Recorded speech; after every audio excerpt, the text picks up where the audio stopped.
केंद्रीय गृह मंत्रालय द्वारा अनलॉक 4 की गाइडलाइन जारी करने के बाद दूसरे दिन रविवार को उत्तर प्रदेश की योगी सरकार ने भी इस संबंध में दिशा निर्देश जारी कर दिए हैं। इसमें केंद्र की राह पर ही यूपी सरकार ने कदम बढ़ाए हैं। योगी सरकार की गाइडलाइन के अनुसार राज्य में साप्ताहिक बंदी पहले की तरह लागू रहेगी, यानी प्रत्येक शुक्रवार रात 10 बजे से सोमवार सुबह 5 बजे तक पाबंदियों का पालन करना होगा। गाइडलाइन में 7 सितंबर से मेट्रो चलाने का फैसला है, तो स्कूल, कॉलेजों, शैक्षिक संस्थानों में सावधानी के साथ पढ़ाई प्रशिक्षण फिर शुरू करने जैसे अहम फैसले शामिल हैं। खास बात यह है कि अब तक जिलाधिकारियों को स्थानीय परिस्थिति के अनुसार लॉकडाउन लगाने की अनुमति थी, उस पर अब रोक लगा दी गई है। अब कंटेनमेंट जोन के बाहर कोई जिलाधिकारी लॉकडाउन नहीं लगा सकेंगे। केंद्र सरकार द्वारा अनलॉक 4 के दिशा निर्देश जारी किए जाने के बाद उत्तर प्रदेश सरकार की ओर से मुख्य सचिव आर.के. तिवारी ने रविवार को अनलॉक 4 की गाइडलाइन जारी कर दी। लखनऊ में मेट्रो रेल को चरणबद्ध तरीके से शुरू किया जाएगा। इस संबंध में एसओपी अलग से जारी होगी। सभी स्कूल, कॉलेज और शैक्षिक संस्थान, कोचिंग संस्थान 30 सितंबर तक बंद रहेंगे। हालांकि 21 सितंबर से 50% तक टीचिंग और नॉन टीचिंग स्टाफ को बुलाया जा सकेगा। ये ऑनलाइन कक्षाओं और टेली काउंसलिंग स्कूल की अन्य काम कर सकेंगे। इस दौरान स्वास्थ्य मंत्रालय की गाइडलाइन का पालन करना होगा।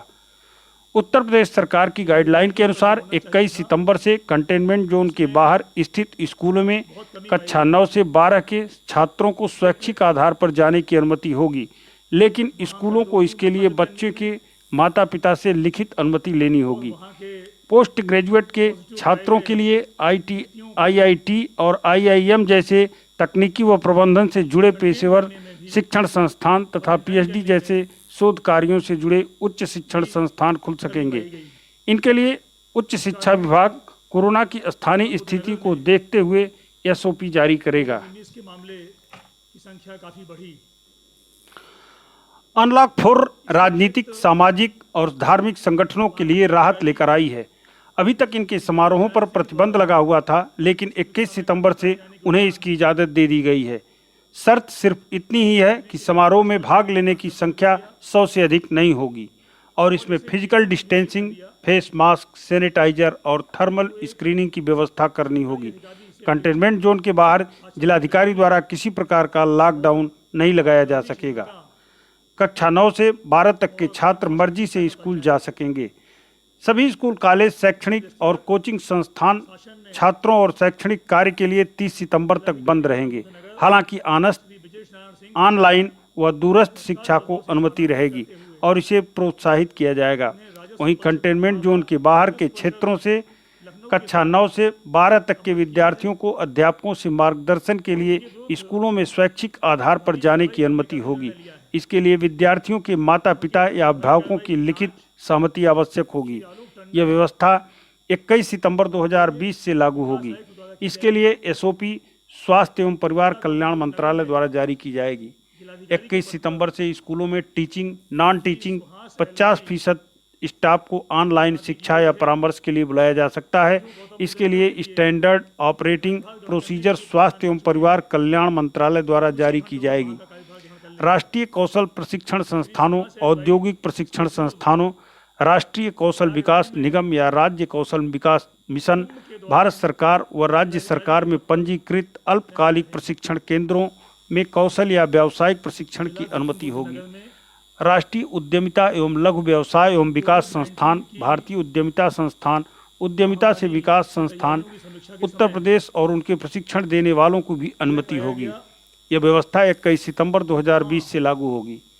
उच्च शिक्षा संस्थानों में केवल पीएचडी शोधार्थियों, तकनीकी या प्रयोगशाला संबंधी कार्य से जुड़े व्यावसायिक कार्यक्रम से संबंधित परास्नातक के छात्रों को अनुमति होगी।